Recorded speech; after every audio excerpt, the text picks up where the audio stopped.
अस्सलाम वालेकुम dear students. आज के लेक्चर में हम बात करेंगे solution for Laplace equation in cylindrical coordinates.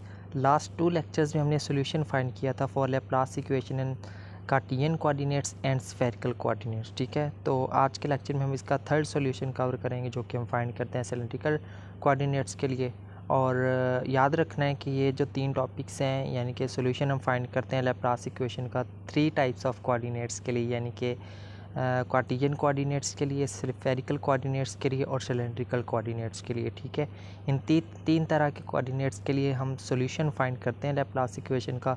और इन 3 कोऑर्डिनेट्स में इसमें से किसी एक कोऑर्डिनेट का सॉल्यूशन जो है वो एग्ज़ाम्स के अंदर लाजमी तौर पर पूछा जाता है। और ये ऐसा बिग लॉन्ग क्वेश्चन पूछा जाता है, मतलब कि 15 से 20 मार्क्स का लॉन्ग क्वेश्चन। ठीक है, तो ये कंप्लीट लॉन्ग क्वेश्चन होता है, इसमें किसी किस्म की डिवीजन नहीं होती पार्ट्स वगैरह की। तो इन 3 क्वेश्चन को आप लोगों ने बहुत ही अच्छे तरीके के साथ तैयार करना है।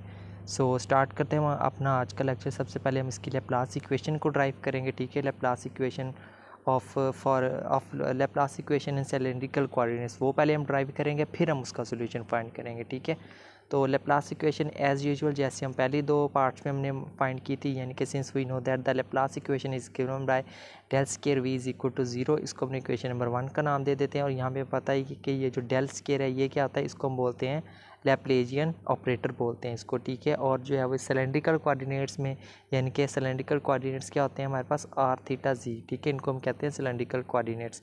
तो इसके अंदर इस डेल ऑपरेटर यानी कि इस लैप्लाजियन ऑपरेटर डेल की जो वैल्यू क्या आती है वो हमारे पास इस चीज़ के बराबर होती है। ठीक है, इसको हम नाम देते हैं इक्वेशन नंबर 2 का। अब इस इक्वेशन नंबर 2 को हम पुट करेंगे इस डेल स्केयर की जगह पे। जब इस डेल स्केयर की जगह पे पुट करेंगे तो हमने यहाँ पे पुट कर दिया। ठीक है, अब क्या नेक्स्ट स्टेप में हमने इस v को जो है वो अंदर मल्टीप्लाई कर देना। ठीक है, जब हम अंदर मल्टीप्लाई करेंगे तो हमारे पास ये वाली फॉर्म आ जाएगी। ठीक है, जब ये वाली फॉर्म आ जाएगी तो इसको मज़ीद थोड़ा सा सिंप्लीफाई करेंगे तो हमारे पास जो है वो कौन सी फॉर्म बन जाएगी, हमारे पास ये वाली फॉर्म आ जाएगी। ठीक है, तो इसको हम क्या देते हैं, इक्वेशन नंबर 3 कह देते हैं। ठीक है, अब इसमें बेसिकली हमने किया क्या है, ठीक है, तो इसमें हमने बेसिकली कुछ नहीं किया। ठीक है, तो यहाँ पे देखिए जो है वो हमने मल्टीप्लाई किया है, सिर्फ ये जो देखिए यहाँ पे पार्शियल और पार्शियल आ रहा है ना, इसको अंदर हमने मल्टीप्लाई कर दिया। ठीक है, तो यानी कि इस टर्म के साथ। ठीक है, तो यहाँ पे हमने इसको सिंपल मल्टीप्लाई इसके साथ कर दिया। तो नेक्स्ट देखते हैं, यहाँ पे हम नेक्स्ट यहाँ पे हमारे पास आ जाता है, यहाँ पे लिखते हैं हम since this equation represents equation in Laplace equation in cylindrical coordinates r theta z. यानी कि ये वाली जो इक्वेशन नंबर 3 हमने ड्राइव किया ना, ये इक्वेशन कौन सी इक्वेशन है, यही Laplace equation in cylindrical coordinates है। ठीक है, लास्ट लेक्चर में हमने इसको ड्राइव भी किया था। तो अब हमने फाइंड करना है, क्योंकि यहाँ पे देखिए ये हमारे पास इक्वेशन क्या है, ये बेसिकली हमारे पास एक सेकंड ऑर्डर डिफरेंशियल इक्वेशन को रिप्रेजेंट कर रही है ना। तो हम जो है वो इसको अब सॉल्व करेंगे सिंपल, जैसे हम सेकंड ऑर्डर डिफरेंशियल इक्वेशन का सोल्यूशन फाइंड करते हैं। तो इसका जो हम सोल्यूशन फाइंड करने के लिए हम यहाँ पे कुछ चीज़ों को लेट करेंगे। ठीक है, लेट कर लेते हैं कि जो फाई आर थीटा जी है वो किसके बराबर है, इस चीज़ के बराबर आ रहा है। ठीक है, इसको हमने क्या दिया, इक्वेशन नंबर 4, इसको डिफ्रेंशिएट कर लेना है। ठीक है, इसी इक्वेशन को जो है वो इक्वेशन नंबर 2 को, ठीक है, ये क्या इक्वेशन नंबर 2 का है हमारे पास, दिस वन इज़। ठीक है, तो इक्वेशन नंबर 2 को जो है वो जो I'm सॉरी इसी बेसिकली इसी इक्वेशन को करना है। ठीक है, यहाँ पे 2 लिखा हुआ है, यहाँ पे आपने 4 लिखना है। ठीक है, इक्वेशन नंबर 4 यानी कि इस इक्वेशन को हमने डिफरेंशिएट करना है। इसको हमने r के लिहाज से डिफरेंशिएट किया तो हमारे पास ये फॉर्म आ गई, इसको हमने क्या दिया, इक्वेशन नंबर 5। अब जो है वो इसी इक्वेशन को हमने जो है वो डिफरेंशिएट करना है विद रिस्पेक्ट टू r। जब r के लिहाज से डिफरेंशिएट करेंगे तो हमारे पास ये फॉर्म आ जाएगी। ठीक है, इस इक्वेशन को करना है दोबारा फिर r के लिहाज से, इसको हमने क्या दिया, इक्वेशन नंबर 6। और नेक्स्ट देखें, differentiate 4 with respect to theta twicely. अब जो क्या करना है, अब इस इक्वेशन को जैसे हमने यहाँ पे इस इक्वेशन को पहले हमने आर के साथ देखे यहाँ पे 2 दफ़ा डिफरेंशिएट किया है ना, अलग-अलग स्टेप्स में। अब थीटा के लिहाज से जब हम इसको डिफरेंशिएट करेंगे तो हम ट्वाइसली यानी कि एक ही दफ़ा में इसको जो है वो डबल इसका जो है वो डिफरेंशिएट कर लेंगे, तो वो हमारे पास क्या आ जाएगी, इक्वेशन नंबर 7 आ जाएगी। ठीक है, अब देखते हैं, अब उस इक्वेशन को हम डिफरेंशिएट करेंगे विद रिस्पेक्ट टू जी। तो इक्वेशन नंबर 4 को जब हमने डिफरेंशिएट किया विद रिस्पेक्ट टू जी ट्वाइसली तो हमारे पास इक्वेशन नंबर 8 आ गई। ठीक है, नेक्स्ट देखें अब यहाँ पे मज़ीद, by using equation number 5, 6 and 7 and 8। ठीक है, इन चारों इक्वेशंस को इक्वेशन नंबर 1 के अंदर जब हम यूज़ करेंगे, वैल्यूज़ पुट करेंगे तो हमारे पास कौन सी फॉर्म बनेगी, ये वाली फॉर्म आ जाएगी। ठीक है, तो अब नेक्स्ट देखिए यहाँ पे क्या करना है, by dividing both sides by F theta G and R, यानी कि एफ जी और आर के साथ हमने इस पूरी इक्वेशन को जो है वो हमने डिवाइड कर देना। जब हम डिवाइड करते हैं तो हमारे पास कौन सी फॉर्म बनेगी, ये वाली, यानी कि कुछ टर्म्स जो है वो कैंसिल आउट हो जाएंगी, कुछ टर्म्स बच जाएंगी। ठीक है, जैसे यहाँ पे देखिए एफ जी आ रहा है ना, तो ये जो है वो एफ जी इसके साथ कैंसिल और जो पीछे क्या रहेगा सिर्फ आर, तो यहाँ पे क्या आ गया सिर्फ आर। ठीक है, इस तरह से हमने पूरी इक्वेशंस को डिवाइड किया सिंप्लीफिकेशन के साथ। नेक्स्ट देखते हैं यहाँ पे मजीद क्या लिखते हैं।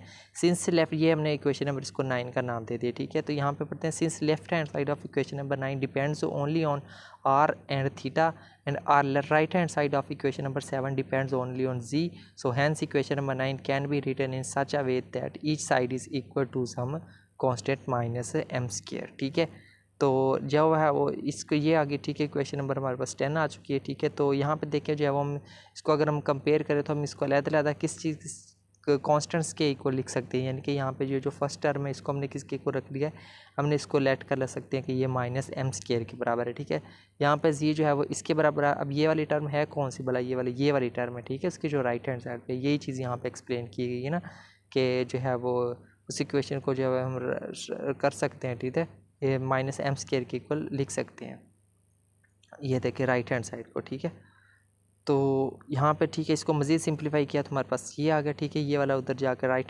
लेफ्ट हैंड साइड पे जाकर प्लस हो गया, इसको कह दिया equation number 11। So it's solution. अब ये देखिए हमारे पास क्या है, एक सेकंड ऑर्डर डिफरेंशियल इक्वेशन है, इसको जब हम सॉल्व करेंगे तो हमारे पास इसका सॉल्यूशन क्या आएगा, ये वाला सॉल्यूशन है, यानी कि इसको हम जो है वो होमोजीनियस डिफरेंशियल इक्वेशन है, तो इसको हम सिर्फ इसका कम्प्लीमेंट्री फंक्शन फाइंड करेंगे, तो उसके बाद उसका जो आंसर क्या आ जाएगा वो ये आ जाएगा। ठीक है, इसको हमने कह दिया इक्वेशन नंबर ए, याद रखिएगा इसको इक्वेशन नंबर ए हमने कहा है। ठीक है, सिमिलरली अब क्या करना है, उसका जो दूसरा जो ये जो हमारे पास जो इक्वेशन थी, ठीक है, इसकी जो ये वाली साइड है, ठीक है, इसको देखिए हम इसको हमने अब लेट कर लेते हैं कि माइनस एम स्क्वायर के बराबर है। ठीक है, यहाँ पे देखें जो है वो इसको मज़ीद जब हम सॉल्व करेंगे तो यहाँ पे हमारे पास ये यानी कि आर स्क्वायर आ चुका है। ठीक है, उस साइड पर तो आर स्क्वायर ये भला कौन सा वाला आर स्क्वायर आया है। ठीक है, यहाँ पे देखें ये हमारे पास आर स्क्वायर मौजूद है। ठीक है, अब हर टर्म में देखें हम यहाँ पे हम आर स्क्वायर को बेसिकली इधर से कॉमन लेके फिर हम उसको राइट हैंड साइड पे जाके मल्टीप्लाई कर रहे हैं। ठीक है, तो यहाँ पे देखिए हमारे पास जो है वो इसे सिर्फ एक आर नीचे मौजूद है। जब हम यहाँ से आर स्क्वायर को कॉमन लेंगे तो यहाँ पे आर स्क्वायर ऊपर जाके मल्टीप्लाई होगा, तो एक आर कैंसिल हो गया, तो यहाँ पे हमारे पास क्या रहेगा, सिर्फ एक आर रह चुका है। ठीक है, इसी तरह यहाँ पर भी जाके capital R square small R square divide होगा, तो वो देखिए यहाँ पे मल्टीप्लाई हो रहा है। ठीक है, तो इस तरह से हमने ये स्टेप किया। तो यहाँ पे जो है वो मज़ीद इसकी जब हम कैलकुलेशन करेंगे, यानी कि ये वाला जो फैक्टर है इसको इधर शिफ्ट कर देना लेफ्ट हैंड साइड पर, और इस फैक्टर को जो है वो इस साइड पर शिफ्ट कर देना। ठीक है, ये आ गई इक्वेशन नंबर 12। नेक्स्ट देखते हैं, नेक्स्ट है यहाँ पे देखिए हमारे पास मज़ीद क्या है, यहाँ पे here the left hand side of equation number 12 depends only on R and capital R, and right hand side of equation number 12 depends only on theta.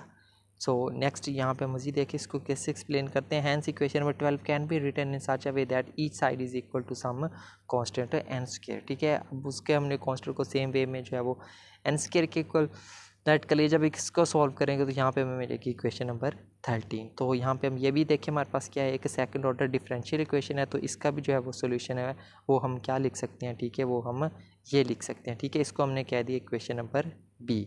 So next देखें, सिमिलरली इसी तरह से जो है वो हम उसकी जो है वो जो उसकी जो लेफ्ट हैंड साइड थी वो हम इसको हमने, यानी कि ये जो इक्वेशन आई है ना हमारे पास ये वाली इक्वेशन, पहले हमने इसको यहाँ पे एन स्क्वायर की ओर लेट किया, अब हम इस टर्म को जो है वो एन स्क्वायर की ओर लेट कर रहे हैं। ठीक है, तो ये हमने कर लिया इसकी। ठीक है, इसको जब इसको मज़ीद कैलकुलेशन की तो ये हमारे पास क्या आ जाएगी इक्वेशन नंबर 14। ये कैलकुलेशन बेसिकली कैसे आई है हमारे पास, सिंपल हमने इस एन स्क्वायर को इधर शिफ्ट कर दिया और वो क्या हो गया, माइनस हो चुका है। ठीक है, तो ये आ गई हमारे पास इक्वेशन नंबर 14। नेक्स्ट अब लेट कर लेते हैं x is equal to M R, ये हम अपनी तरफ से एक सिंप्लीफिकेशन कर रहे हैं। ठीक है, इसके डेरिवेटिव लेंगे तो हमारे पास ये वाली फॉर्म आ जाएगी। ठीक है, इट गिव्स, जब इसके ऊपर चेन रूल अप्लाई करेंगे तो हमारे पास ये फॉर्म आ जाएगी। ठीक है, यानी कि पार्शियल x के हुए हमने डिवाइड भी कर दिया, ये देखिए नीचे हमने डिवाइड कर दिया, ऊपर हमने मल्टीप्लाई कर दिया। ठीक है, ये हमने इसको कहते हैं चेन रूल किया। अब ये वाली टर्म जो है वो किसके बराबर है, m के बराबर है। ठीक है, तो यहाँ पे क्या आ गया, m आ गया, इसको हमने कह दिया इक्वेशन नंबर स्मॉल a। ठीक है, सो इसको जो है वो नेक्स्ट हम इसको जो है वो सॉल्व करते हैं। ठीक है, तो हमारे पास क्या आ जाएगी, ये वाली फॉर्म बन जाएगी। ठीक है, यानी कि हमने इसका डेरिवेटिव लिया है दोनों तरफ, पार्शियल डेरिवेटिव। मज़ीद हमारे पास ये जो स्टेप इसको ये हमारे पास इसकी जो है वो नेक्स्ट आ जाएगा। ठीक है, तो यहाँ पे हमें ये क्या मिल जाती है, इक्वेशन नंबर बी मिल जाती है। ठीक है, अब हमने क्या करना है, अब देखें by using A and be in 14, हमारे पास इक्वेशन नंबर ए कौन सी है, ये हमारे पास इक्वेशन नंबर ए है, ये हमारे पास बी है, यानी कि इस टर्म की और इस टर्म की, यानी कि partial r over partial small r और partial square r over partial r square, इसकी इन दोनों की वैल्यूज़ को हमने कहाँ पुट करना है, इक्वेशन नंबर 14 के अंदर पुट करना है। इक्वेशन नंबर 14 हमारे पास ये है, ये हमारे पास पार्शियल ओवर जहाँ पे हमने इक्वेशन नंबर ए पुट करनी है, और ये हमारे पास स्केयर वाली टर्म है जहाँ पे हमने इक्वेशन नंबर बी पुट करनी है। ठीक है, जब हम वहाँ पे वैल्यूज़ को रिप्लेस करेंगे तो हमारे पास कौन सी फॉर्म बनेगी, ये वाली फॉर्म आ जाएगी। ठीक है, मज़ीद इसकी सिंप्लीफिकेशन जब करेंगे हम यहाँ पे बिल्कुल स्टेप वाइज, तो वो हमारे पास हमें क्या मिलेगी, इक्वेशन नंबर 15। ठीक है, तो ये हमें इक्वेशन नंबर 15 मिल गई। ठीक है, तो यहाँ पे हम लिख सकते हैं कि this is known as Bessel's equation, it's general solution is given by. अब ये वाली जो इक्वेशन हमें यहाँ पे मिली है, ये कौन सी इक्वेशन है, ये बेसल्स इक्वेशन इसको कहते हैं। ठीक है, मैथ वाले स्टूडेंट्स को पता है इसका, तो इसको हम क्या देते हैं, इक्वेशन नंबर 15 बेसल इक्वेशन। और इस बेसल इक्वेशन को जब हम सॉल्व करेंगे तो इसका सोल्यूशन हमारे पास किसके बराबर आ जाएगा, इस चीज़ के बराबर आ जाएगा। ठीक है, तो और यहाँ पे इसको मज़ीद हम सिंप्लीफाई करेंगे थोड़ा सा, तो हमें ये फॉर्म मिलेगी, और इसको हमने कह दिया इक्वेशन नंबर गैमा। ठीक है, यानी कि हमने 3 इक्वेशंस को नाम दिया, एक को हमने पहले को अल्फ़ा, बीटा और गैमा का नाम दे दिया। ठीक है, अब इन तीनों इक्वेशंस को यानी कि अल्फ़ा, बीटा और गैमा को हमने कहाँ पे पुट कर देना, इक्वेशन नंबर 4 में पुट कर देना। ठीक है, जिसको हमने स्टार्ट में लेट किया, जब हम 4 में पुट करेंगे तो ये हमारे पास क्या आ जाएगा, उस लेप्लास इक्वेशन के सिलेंड्रिकल कोऑर्डिनेट्स में हमारे पास क्या आ जाएगा, सोल्यूशन। तो इसको हम यहाँ पे इस इन अल्फाज के साथ जो है हम वाइंड अप करेंगे, hence this is the required solution और solution of Laplace equation in cylindrical coordinates. ठीक है स्टूडेंट, तो ये था हमारा आज का लेक्चर, जिसमें हमने जो है वो नेक्स्ट एक और सॉल्यूशन को हमने डिस्कस किया, जो कि बहुत ही इंपॉर्टेंट ये लॉन्ग क्वेश्चन है। ठीक है, तो मैं फिर से दोबारा एक दफ़ा रिपीट कर रहा हूँ कि इन तीनों लॉन्ग क्वेश्चन में से जो है एक लॉन्ग क्वेश्चन मोस्टली जो है वो एग्ज़ाम्स के अंदर पूछा जाता है। ठीक है, तो यहाँ पे आप इनके तमाम पेजेस के स्क्रीनशॉट वगैरह भी ले सकते हैं। ठीक है, तो बस यही था हमारा आज का लेक्चर। मिलते हैं नेक्स्ट लेक्चर में किसी और टॉपिक के साथ, तब तक के लिए टेक केयर एंड अल्लाह हाफिज़।